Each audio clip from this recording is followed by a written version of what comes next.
For today's videos guys, ito nga guys, madilim-dilim pa. Mga alas 4 ng umaga guys, dumating po yung mangingisda. At ayan, si Bayaw nagtitimbang na sa huli ng mangingisda guys. At yung mga huli nila ay mga sari-sari.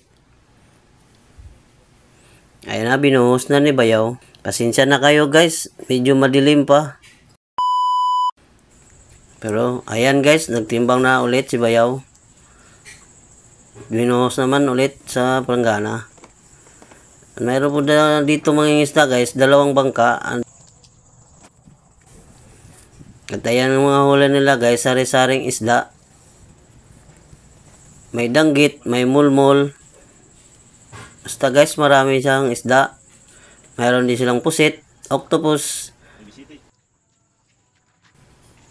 ubod. Ayan na guys, binuhos na naman ulit ni Bayaw. At ayan na naman si Pamangkin, pinipilian niya yung mga good saka hindi good. Yung medyo maliit saka malaki. Iniwalay-walay po sa planggana para po mamaya dadalhin po ito sa public market. Yan na guys, may ubod nga guys. At mayroong mga octopus at saka pusit. Sama-sama na sila. Kaya dahil po sa mga mangingisda, nakakain po tayo ng fresh isda. Kaya proud tayo sa mangingisda. Ayan na guys, inaiwalay-walay na.